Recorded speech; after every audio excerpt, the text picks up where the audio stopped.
So as a pediatric anesthesiologist, the most common procedures I would say would be things like tonsillectomy, adenoidectomy, circumcision, inguinal hernia repair, hypospadias repair. We do a large volume of Nissen fundoplications and gastrostomy tube insertions, ventriculoperitoneal shunt insertions or revisions for neurosurgical patients. And then more unusual things would be things like posterior spinal fusions, craniotomies, a variety of cardiac procedures that our patients may require.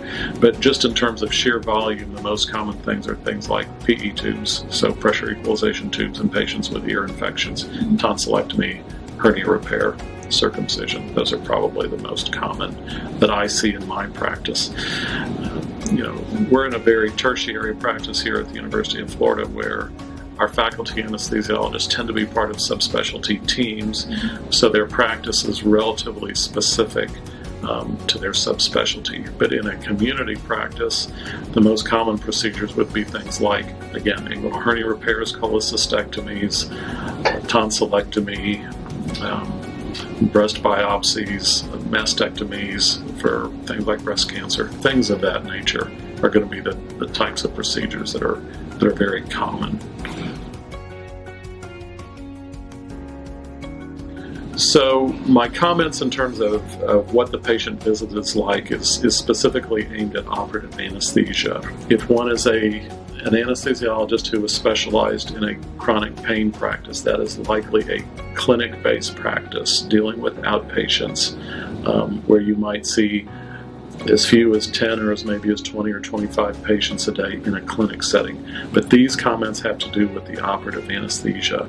And so typically, what we will do is we are required to evaluate every patient before they come into the operating room, with the obvious exception of life and death emergencies where the patient is brought straight to the operating room from the field or from the emergency room. But normally we will spend 10 to 15 minutes interviewing and examining a patient.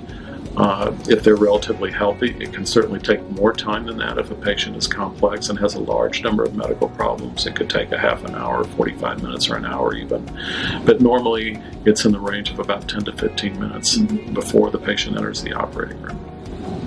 Then when we're in the operating room, it is a very detailed, I would say even intimate relationship in that we are monitoring minute to minute every aspect of that patient's livelihood in terms of every heartbeat, every blood pressure reading, temperature reading.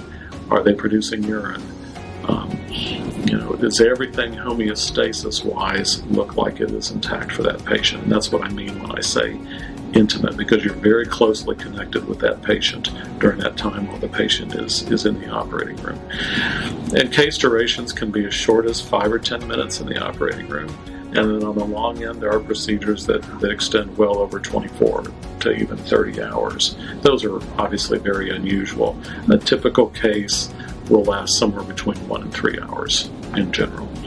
When the procedure is ended in the operating room, it's then our responsibility to transport the patient to their post-operative recovery area, which might be the recovery room. We refer to them as the post-anesthesia care unit, or it might be to an intensive care unit setting, where we will hand off to the ICU or post-op team at that point. So that's the typical interaction, and again, it's largely dependent on how long the operative procedure took, whether we're talking about an interaction from start to finish that's measured in terms of 30 to 45 minutes, or maybe in terms of an all-day procedure.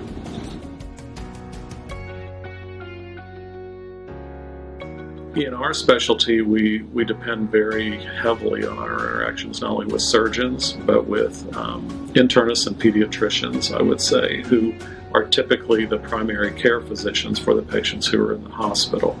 Depending on our case assignment, we might be working very closely with a radiologist, for example, if we're in an interventional radiology suite for the day. We provide the anesthesia support for patients on the psychiatry service who are undergoing electroconvulsive therapy or ECT therapy. So on those days, we're working very closely with the psychiatrist. It's very unusual in anesthesia practice that you're working solo as the only physician who's there.